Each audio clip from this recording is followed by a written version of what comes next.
I've been hiking in the Mountain West, specifically Southern California, for the last 15 years. About 4 years ago, I really started to dial in my backpacking gear, and over that time I've figured out the gear that best keeps me safe, efficient, and comfortable in the backcountry. I wanted to take some time today to share with you the gear that I will be taking out on the trail with me in 2022.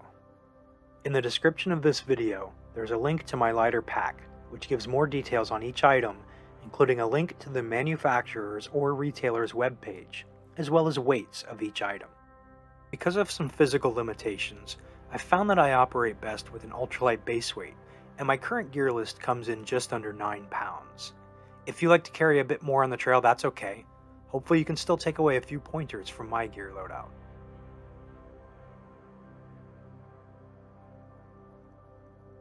My go-to backpack is the Mountain Laurel Designs Burn 38-liter backpack. It's a frameless pack, but it rides very comfortably, and I like its large side pockets and mesh front pocket. I've made some modifications to the pack, and it comes in just a hair over 1 pound.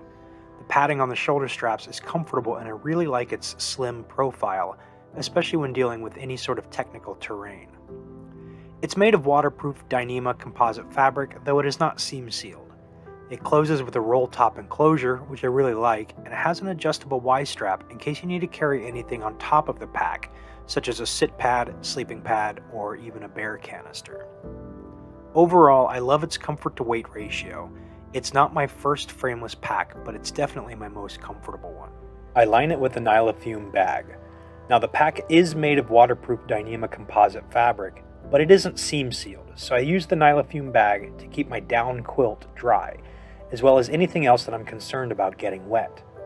Nylofume bags are made from a special nylon polymer film and were invented to protect food and other things from fumigation, hence the name, but they work great for keeping backpacking gear dry too. I do have an aftermarket pouch on my shoulder strap to hold my phone. I like to keep it close at hand as it does serve as my primary means of navigation. The pouch I use is from Zimmerbilt, and it clips onto the shoulder strap quite easily. To carry my food, I use a Light AF flat-bottom bear bag. I do hang my food most nights, even if the area I'm in doesn't have heavy bear activity, as it also protects it from what Andrew Skirka would call mini bears, such as mice, squirrels, rabbits, and the like. However, even if I plan to sleep on or near my food instead of hanging it, I use this lightweight bear bag because it holds a lot of food, it's a vibrant color that can be seen from a distance, and it compresses down over the course of a trip as I consume my food. I use a Z-Packs mini stuff sack to hold my ditties, electronics, toiletries, and any small, loose items I don't want floating around in my pack, like my knife or a lighter. I keep this in the front mesh pocket on my pack. For my wallet, I use the Chicken Tramper Ultralight wallet. It's made of waterproof X-Pack and seam sealed with a zipper so I can keep my cash, cards, and any permits on hand without worrying about them getting wet. Finally, I do carry a 1-gallon Ziploc bag with a slider to hold my trash on trail until I can dispose of it. Having spent most of my life as a tent sleeper, I decided last year that I wanted to immerse myself more in nature while I was backpacking, so I tried more cowboy camping and I loved it. I carry a sling fin split wing ultralight tarp for weather protection. This is a fuss-free tarp that can be pitched in multiple ways using my trekking poles, and it's insanely packable. I've really been won over by its ease of use, and coming in at just 7.8 ounces, it's a pretty tough shelter to beat. Slingfin does offer some add-ons to the split wing, including vestibules and a mesh body for added insect protection. A key component of my shelter is my Cascade Mountain Tech carbon fiber trekking poles, which, in addition to being trekking poles, double as the structure for my tarp. I will then stake everything down with MSR mini groundhog stakes, which I love because they're lightweight, but they also get a lot of earth. They are a traditional Y-shaped stake, so they get a pretty good purchase, even in rocky soil, which we frequently have in Southern California. I keep my stakes in a Dutchware Ultralight stake bag, and I put a Tyvek ground cloth down, both to keep dirt off of my sleeping pad and gear, as well as to keep me away from any dew or ground moisture. Overall, my entire shelter including trekking poles, which I typically count as worn weight, comes in just a hair over 2 pounds. It's a really efficient, really adaptable system that I find as comfortable as any tent I've ever used. The quilt I use is a UGQ Bandit 20-degree quilt. I like the Bandit because it's fully customizable, so it gives me everything I need and nothing I don't. It uses a pad strap attachment to keep drafts to a minimum, but I can take those off if I want to use it as more of a blanket. That versatility is one of the things I like best about it. There are a lot of ways to control temperature with this quilt. It's also got 950 fill power down, so it lofts really high and has a pretty efficient warmth to weight ratio. It's a 20-degree quilt, which is more than adequate for me, even well into shoulder season. If anything, I actually find it might sleep a bit warm in the summer. Now, I do like to carry an inflatable pillow, and my pillow of choice is the Sea to Summit Eros Ultralight pillow. As a side sleeper, I find having support under my head is important to my recovery, and I was never satisfied with the sleep I got using just a stuff stack with clothing inside. I may try a compressible pillow this season just to switch things up, but at 2 ounces the weight of the Eros can't be beat. My 3-season sleeping pad of choice is the Big Agnes Insulated AXL Air sleeping pad.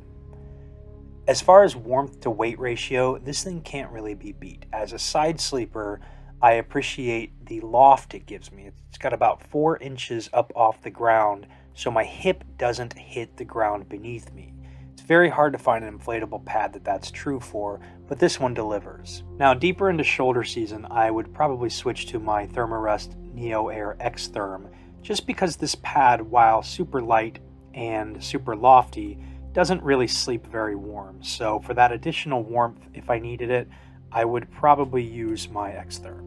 I do carry a Mountain Laurel Designs Goodnight EVA 1/8-inch foam pad.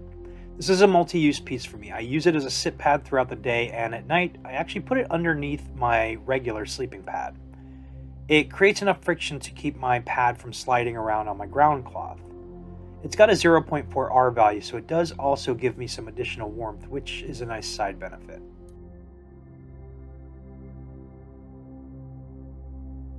My hydration system is extremely uncomplicated by design. I just use 2 1-liter smart water bottles, and I filter my water through an inline Sawyer squeeze. I've been wanting to try out the Katadyn Be Free filter, but I've had such success with my Sawyer that I really haven't wanted to switch things up. Still, I may give that a shot this year. Because I like to have a lot of water on hand in camp, I'll carry a Canuck Vecto 2-liter bag, which attaches seamlessly to the squeeze so that I can have lots of clean water. The Vecto bags are not very well made, and I've gone through a few of them, but I haven't found another bag with threads that pair so well with the squeeze. I've gone stoveless over the last year, and I haven't missed it at all. Rather than carry the weight of a stove and pot and fuss over how much fuel was left in the canister, I realized I can eat much more efficiently by cold soaking. Since my trips tend to just be a couple of nights, I'm not really going without hot food for all that long, and if anything, it makes the post-trail cheeseburger taste that much better by comparison. I soak my food in an empty Talenti jar. One of the things I like best about these jars is that each one you buy comes with a free pint of ice cream inside. Because my jar is so short, I no longer need a long spoon, so I switched to the UCO 3-in-1 utensil, which has a spoon, a fork, and a serrated edge. I happen to already have it on hand, so there was no need to buy a new one, and it gets the job done just fine.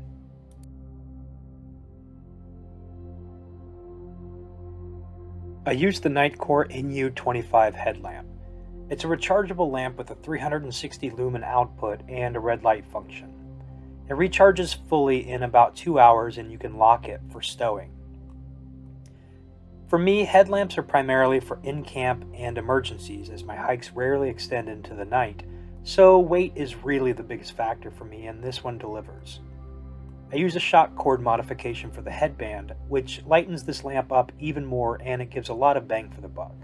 The phone I use is the Samsung Galaxy S8. I've had this for a few years, and it's proven to be a really durable and reliable phone. I will probably be upgrading this year, though I don't know yet to what. Phones are pretty utilitarian for me, especially when backpacking. I load CalTopo onto it and use it as my primary navigation source, and occasionally I do use it to take pictures and video if I don't bring my GoPro or mirrorless camera.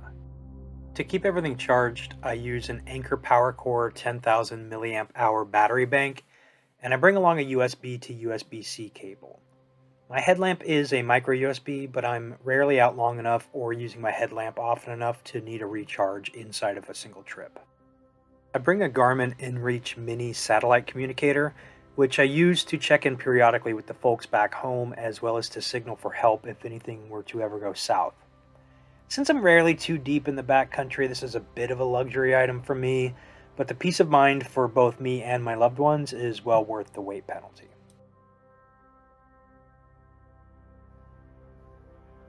I mentioned earlier that I use my phone as my primary navigation source, but I do like to carry a paper map as well. If anything were to happen to my electronics, or if I were to get lost, I'd be glad for the paper backup and the skills to use it, along with my compass, which is a Sunto M3D. I recommend any backpacker get familiar with backcountry navigation skills.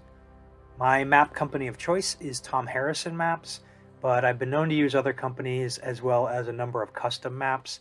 It all depends on where I'm going and what's available.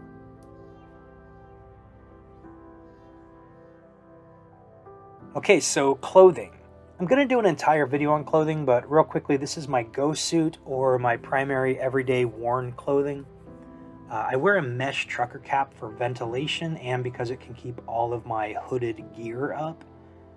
I typically wear a buff as a neck gaiter, and I usually bring a watch, though I don't use it for any kind of navigation or anything. I wear a sun hoodie, usually the Patagonia Tropic Comfort 2. And if I'm going to have heavy bug pressure or a lot of blowdowns, I might wear pants, but usually in Southern California, at least it's running shorts. I do wear sun gloves, and this year I switched to the Glacier Glove Islamorada gloves. I like the longer cuff. It gives me a little bit added sun protection so that I can wear my watch without getting a burn or a tan line. I also use Dirty Girl gaiters to keep debris out of my trail runners. I'm still wearing my Ultra Lone Peak 4.5s 2 years later, which is really surprising. Usually they go bad pretty quickly. The 6s were just released, so the 5s went on sale everywhere, and I bought a pair. I'm sure I'll have to switch into those this year when the 4.5s finally give up. But until then, I'll be in the 4.5s. For socks, I wear Darn Toughs, and I treat everything with permethrin ahead of time to combat any bugs, though they're rarely a problem on my hikes.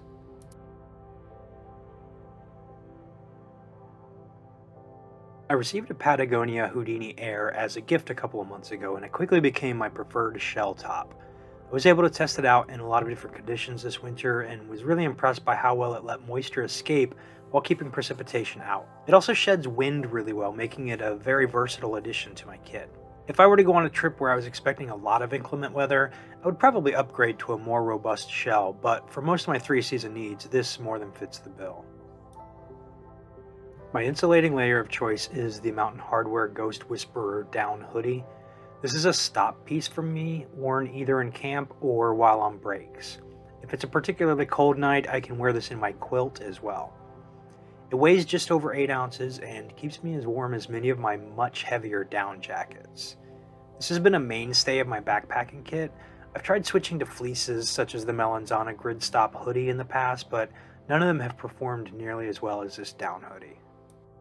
Rounding out my carried clothing, I do carry an extra pair of Darn Tough socks. These can be sleep socks if it's chilly, or they can just be swapped in and out if my go suit socks get wet or dirty. I hang wet socks off the front of my pack to dry, and then frequently switch back to the originals just so that I have one pair that's getting a little bit less wear through a trip. I do also carry a bug net, which has been an absolute lifesaver on many trips. Though I don't typically have to deal with many bugs, this is my favorite piece of gear when I do, and it weighs next to nothing. I also bring sleep clothing, including an extra pair of shorts. These quick dry river shorts are great if I'm expecting to swim or anything in camp, and they weigh less than most of my workout shorts, especially since I prefer to wear a longer inseam in camp. I pair them with this Task Carrollton Performance t-shirt as a sleep shirt. I'm not in love with it, but it's pretty light and it's not an important enough piece to me to spend any money on upgrading. I rarely even wear it in camp, usually just while asleep.